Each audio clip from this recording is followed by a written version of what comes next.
Welcome to the Let's Talk with Paula show, where we, excuse me for 1 second, where we talk about many topics, and I see that my shirt is still crooked, but I'm gonna fix it in a minute, okay, guys? But anyway, you know, we talk about many things on this show, and I hope everybody had a wonderful holiday. I hope that the killings that went on in Georgia, I hope we're going to talk about that a little bit, but my heart goes out to those families and all those that got killed. So I'm going to introduce my co-host, talk to you. Good evening, and thank you, Paula, for having me back on the show. For those of you who may or may not know me, my name is Donald Bell. I'm an attorney here in Maryland, and I service Prince George's County. My office is here in Prince George's County in Greenbelt. I've been here for 20 years, serving the people of Prince George's County and the surrounding area, and I am so happy to be back here with Paula and with the audience this evening. Thank you. I'm glad that you're here too, and hurrah! Today, I was able to come out that hotel I was staying in because of the water damage in my house, and they didn't fix the house. They just fixed the spot right now. Okay. So they could put the hot water heater back in it. Okay. 'Cause that's what was keeping me out my house. Mm-hmm.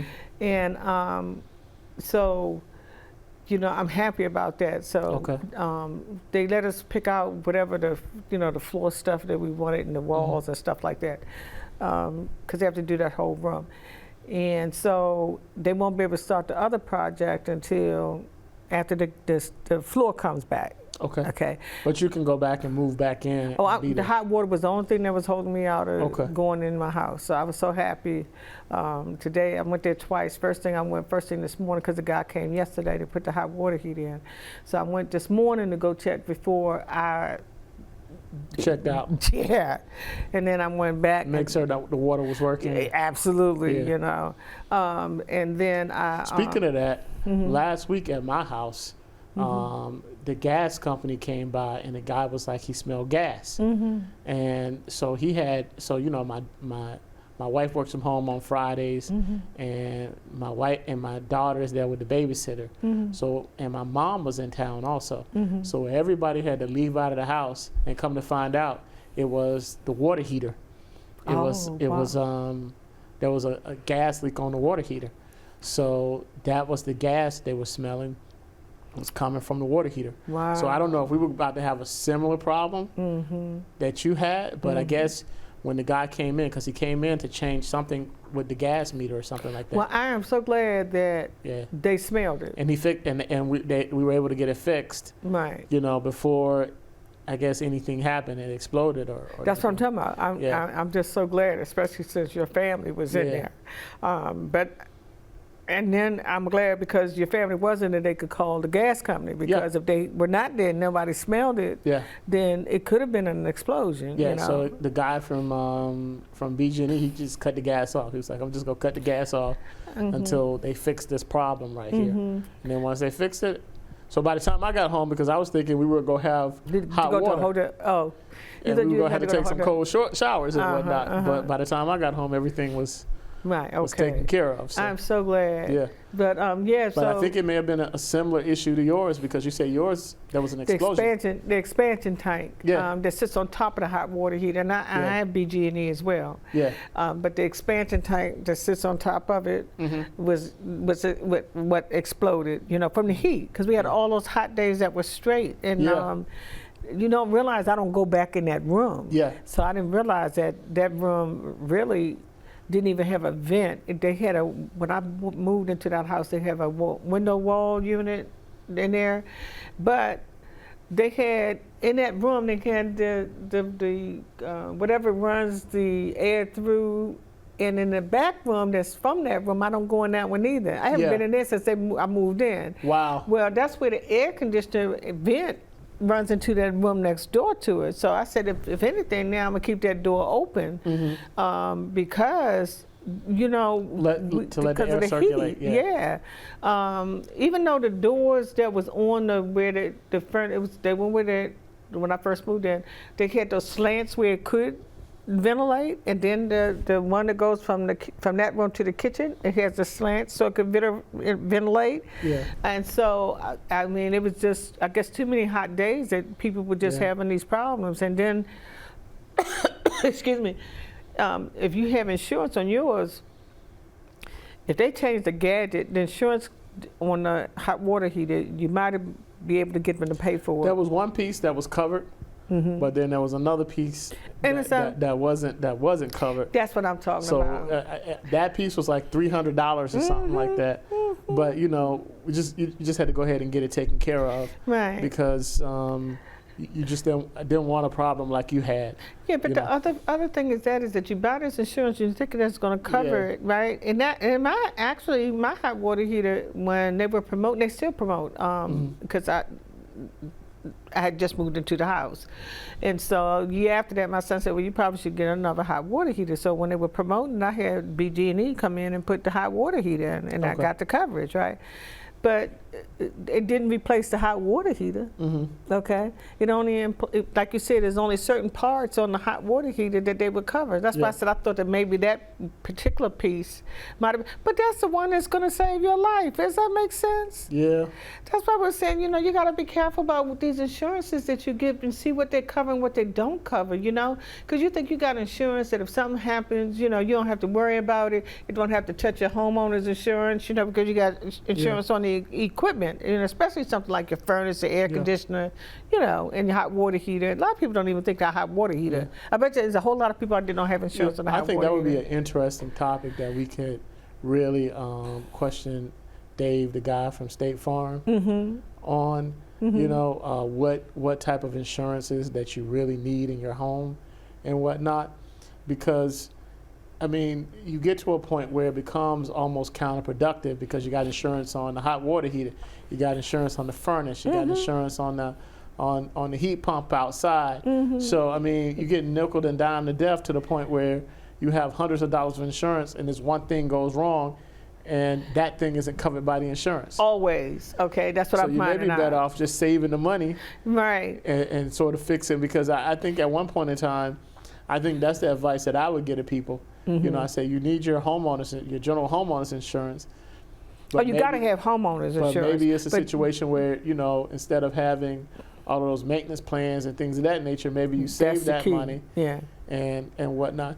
But I don't really know what the real answer is, because I think everybody's situation is different. I think if you're working and you have like disposable income, you can approach it from one situation. But if you are like on a fixed income, like a lot of senior citizens, then it may make sense to have, you know, like those type of coverages and things like that, because there, you know, a lot of times there's very little room in those budgets to, like, you know, fix a major repair or something like that. Well, so. I know when Dave was here one time before, and we were talking what people should have in their house. Yeah.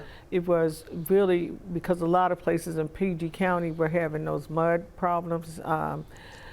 The water in the basement? Yeah, in their house. And so one thing is that it makes sure, because they have to dig up, if they have to, the pipe bursts out in the street or in your front yard, they have to dig up. They're not going to pay for your yard, which is crazy to me, because the pipe comes from them, right? Yep. So that's expensive.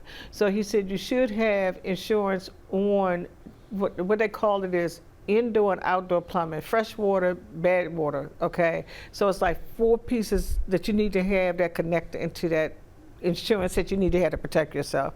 Because if you only have the one that covers the outside for the digging, but you don't have the other piece to it that makes the water go into the house, then you still have a problem. But you have a problem if you don't have the water, that the bad water coming out the house to the pipes, okay? So and even that can be a real problem, because that could back up in your house, and and your house would almost be to the point where it's uninhabitable. Yes. And so the indoor outdoor plumbing, you need to have fresh water, bad water. That's not, they don't call it bad water, but I can't think of what the name of it.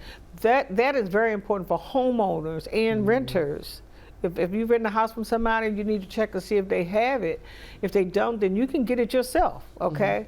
If you've rented that house for a period of time, because when you leave or you don't buy the house or whatever you do, you can always, you know, cancel the insurance. But you do have to be I'm going to give me come expert in a minute. You really do need to make sure that the insurance coverage, just like you said, Donald, that your insurance coverage is actually covering what you think that it covers, right? And that's why I'm really telling you guys that you need to check, and you can't check and wait until after the problem occurs, right? Because you would have thought that if I bought a hot water heater from a person that offered me insurance, that if something happened to the hot water tank, that they would replace it. They don't replace the hot water tank, okay? Now, you have a different kind of insurance for the different kind of company that's out there that will, you know, they'll come and check and see if the hot water or the whatever you got going on with some appliances in your house, and then if they come out and they don't fix it, you have to pay a service charge, then they will replace it. If it's you know, they come out and they try to fix it and it's unfixable. Now that insurance is different. It's not your home warranty insurance. It's another one of those offshoots, okay? Gotcha. But they don't carry the insurance that I was just talking about. They cover appliances and, you know, those kinds of things that go on in your house, refrigerator, hot water. Even if I had that, if I had a problem with the hot water heater, then they would have replaced the hot water heater. But the insurance that I got with the hot water heater when I got it didn't cover replacing the hot water heater. You know, it only replaced the things that made it work on the inside. That's why I said that you might check and see if your insurance pays for that, because that sounds like that's an internal problem. And all the things that the lady was naming to me was like there were internal problems, you know. But they didn't do the expansion tank, because the expansion tank wasn't made with the hot water heater. Wow. Right? So it depends on what kind, whether you have electric or gas, you know. But one of the things about owning a house is it's not a matter of if something's going to go wrong, right, or something's going to go bad, or you're going to need something to be fixed. It's just a matter of when. So you got to be prepared. Right. But this was a major disruption in your life, because you've been like almost out of your house almost a month. Almost, and then I have to go to my house, because I'm not giving I wouldn't give keys to people that you don't know, or leave them in your house. That's just I just wouldn't recommend that you do that. So it might be a hassle to get up. You know, that's why they try to put you in a hotel close to where you live. You know, you have to get up and meet them, and then I found one company, if they say they're going to come out at one time, that's doing the other half of what's going on. When they said they were going to come out at a certain time, they came. But the other company that I was dealing with had to fix the water damage, you know, before they could even come in and do it. They would give you, like some of these other companies, they're not the only ones to do this. They give you 2 hour, you know, like a 2 hour, 3 hour window, and they might not get there, you know, until at the 11th hour. So that means that I have to get up early just to go meet them, you know. So if they say 8 to 11, you sitting there at 7:45. Yeah, 7:30, 7:25. 7:45, and then they show up at like 10:45, and you've been there for 3 hours. And the other thing is that one day they waited and they let me know that they would not be there until I remember you telling me about 10:30, 10:45, okay? Yeah. And so, and then it was after 11 when they got there. Then it was one day that they actually called on that day, had already been out, and they canceled, you know. And so I'm just saying, I mean, you know, I'm quite sure that's even with your cable person or whomever, you still got those windows, telephone company and stuff, so you can't get around it, right? Understood.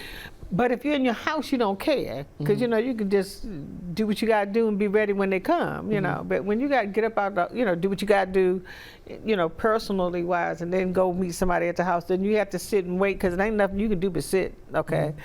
But I'm nice. I always ask them if they want water or some juice or something. And, those peanut butter jelly sandwiches by a certain company come prepackaged. Oh, okay. Okay. Okay. And they really grateful, you know what I mean? Really, because if you got somebody sitting in your house, and the first day they didn't go out at all. Okay. The next time, I had some, so I offered it to them, and they said, okay, you know, same thing with water. They even tell you that they don't have it, but doing why it's hot. If you see people out there working on the street even, they're working in front of your house and stuff, and those guys are out there doing whatever they have to do for the if you live in an association, or if you don't. I don't live with an association, but I do offer those people, if they're in front of my house and they've been out there all day long, even the trash person, if I go out at a certain time when I was working, I would always give them water during the summertime, you know. And you just be well, you know, it was, you know, up in Baltimore City, the you know, the DPW guy, you know, actually, I don't know if you heard about it, you know, he actually died because it was like so hot that day, and Baltimore City Department of Public Works was not adequately providing like water and like cool rooms and things of that nature. And it was a young man. I mean, I don't think he was more than 45 or 50 years old. He was younger than that. He actually died. It happened like maybe about 2 weeks ago. Yeah, because they should be mandated to give those guys water. I know where my son works, they give them water. Yeah. Okay. But they should have like mandatory breaks and things of that nature they too, should. to get out of the. I don't know if he does. Yeah, but you know, like, you know, if it's 100+ degrees outside, you know, I mean, you know, I would think common sense would be like, okay, well, at least I'm gonna give you 2 breaks a day or something like that. Well, if you're working 8 hours, the law says you got to get 2 15-minute breaks if you work more than 8 hours or more. You have to get 2 15-minute breaks. That's the law. Yeah. I mean, so nobody. That's not. Yeah, but you know, you should probably have like some type of cooling station or something. If somebody's working outside in 100 degrees and then they take a break. They should have some place that they can, because those things can be thrown up like a tent and taken down, you know. Now that you think about it, they could give them a tent. And, you know, where they could, even if they had to walk down there a few minutes, you know, not that far from what they're doing, then that's movable, you know. Hey, you ought to submit that to the governor or the over there, the mayor, or whoever. I think you need to consider running for office so you can make some of this stuff happen here in Bowie. So. Well, you know, we had to see what's happening with our mayor first, you know, because he's running for this election, and you know, we have to wait and see. I think that if I did that, because you're the second person that people keep on asking me to run for mayor, you know. I think that, and I'm surprised when they say it, you know, and somebody said to me, as much as you love what you do, I mean, and you have a passion for this job and what goes on here in this city. And he said, somebody said this to me, and I've seen you that through the years. He said, I mean, I think that you would make a great mayor. The thing is that you have to make sure you have great people around you. Well, from what I understand, Bowie has a really good mayor right now. But if for some reason he decided to, well, he's running for another office. Well, if he gets a new office, then he'll have to do it. I mean, you're highly educated, very intelligent. You know what's going on here in Bowie. I mean, people talk to you. Thank you. They do. Yeah, people talk to you, and then you have good ideas in terms of what, you know, what needs to happen and direction that that the city may need to move in. So, you know, I mean, if not this time, maybe never the next go around, because you know, you gotta. I've been in politics though since I was young, 19, 20 years. I was my uncle ran for Ward 4 seat, and I was his campaign manager, and I was like 20 years old, you know. So I've worked with mayors, I've worked with, you know, one of our presidents, I was able to meet him live and in person, and even some work that I was doing, and they would make sure that I got tickets for not just me, but other veterans that I knew too that get tickets to see the parade every year, you know. And we had the box seats up there where they were, you know. So, I mean, you know, council people and stuff. I mean, and then just being a minister too, it kind of thrusts you into, you know, working with different organizations and stuff wherever you live. And so I've been doing that all my life. So it's like, counseling people, working with people with, you know, drug disorders, you know, suicide, with the veterans that we work with, So yeah, it's a lot of people, but I've been doing it all my life. And when I first moved out here, my nephew, believe it, he works and he does campaigns. That's what he does. He goes out, in fact, he helped get Clinton elected in New York, right?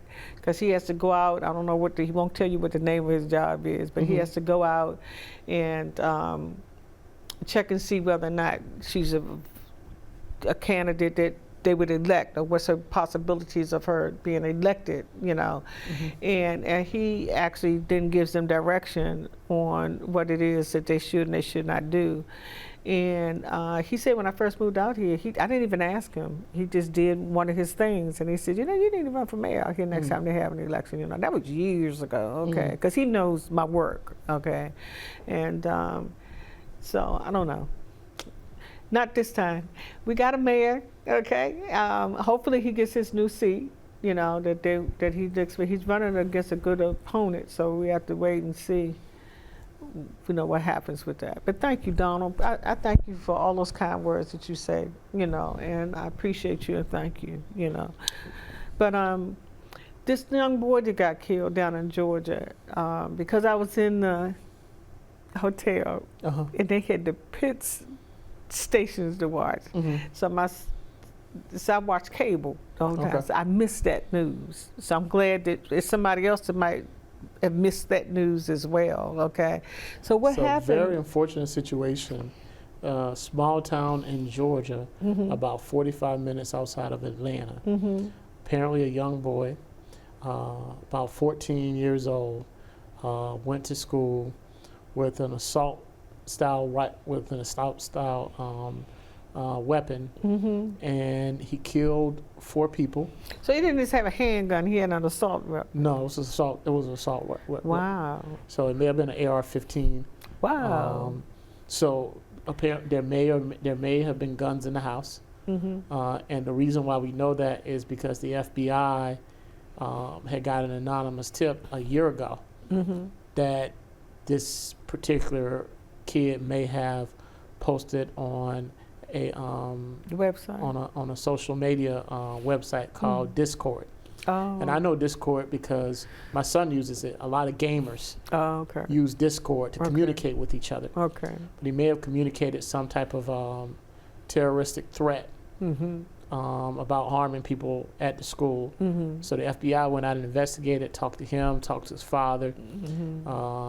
What the article that I read today said that he denied any involvement, and I think the father had given assurances that the weapons that they had in the house were locked and he didn't have access to them. So I guess the case was closed out. But this week, I believe it may have been yesterday, it was this week. I think 2 children were killed and like 2 adults were killed. And then there were some other people who were shot. Wow. So yeah. So other than this killing. No, at the same. Oh, at the same place. At the same place. Oh, okay. So I think 4 people were killed, and then there were a number of people who were injured. Wow. As a result of this. Wow. So the 14-year-old boy is still alive. He's in custody, and the article that I read indicated that, they're going to try to charge him as an adult. I don't know how the laws in Georgia work as it relates to someone in their age and when they commit a capital offense such as this, whether or not they can be charged as an adult. But apparently in Georgia, from the article that I was reading, that's what's going to happen. Depending on what state you're in, the age of the child will determine whether or not, they can be charged and held accountable in, adult court versus juvenile court. And some states are actually trying to hold the parents accountable as well. Well, I read an article about that as well because I think that was the shooting in Michigan, where the parents were held liable for manslaughter as well, and given 10 years both, the mother and the father. I remember that. Yeah, so that just happened this year. Yes. So there's a possibility that these parents may be able to be charged and held liable also. But you also have to look at the laws in the state. So the laws in the state are very different from jurisdiction to jurisdiction. So Georgia is a very gun-friendly state, and the laws are geared towards gun-friendly state. Towards people being able to own weapons and own a number of weapons and being able to carry those weapons and not having to store and lock those weapons in a safe manner. So it seems similar, but the law the laws and how they're going to be applied, you may come up with a different circumstance. Because in that previous case, the parents were made aware that the child had was having making issues, threats. making threats that day. That same day. That same day. Wow. And they were asked to take him home, and they left him at school. What? And said that they had other things to do, and I guess later on that day is when that child, killed 4 people. So I don't know if these circumstances are similar. So that was one of the reasons why those parents were charged, because of their actions. Not storing the guns properly, and they knew that their child was making terroristic threats. They knew that their child had some mental issues, and they failed to address them. And and they knew they was on a watch list. And their actions were reckless and just basically they put the public in danger with their actions. So I don't know if this is going to be a similar situation. I don't know if there enough facts have been established yet, but it's a very sad situation. So our thoughts and prayers are with the families of the people who were killed, the families and friends of the people who were injured, and these children are going through very traumatic events when one of the most safe places that they can be is in a school. In my opinion, that's one of the most safe places that a child can be, either school or church. One time. Yeah. Long time ago. Not so much so now. And you have people coming in with weapons of mass destruction. An AR-15 is a weapon. It is a weapon of mass. It is a war weapon. It is not a hunting weapon. It is a weapon that you are going to commit mass destruction with, and they're taking them into schools and churches and killing people. So with that, our prayers go out to everyone across this country that, some things we don't even hear about, and similar things are happening. So our prayers go out to all the family and people that were injured or been killed. And we need to, this is an election year, so, it's not like you can't do anything about it, but you need to check in your state, wherever you live, you need to check what your laws are, And we're not saying people can't have weapons. Just be held accountable. Yeah. Yeah. This is. Yeah, so you just need to check and make sure what the laws are and what's required in your area, across this country, and all of us have to be responsible. I think that's 100%. Lock your guns up. And don't forget to vote, okay, guys? We got a vote coming up, and then we have a big vote coming up. And don't forget to pray. And don't forget to pray. And good night.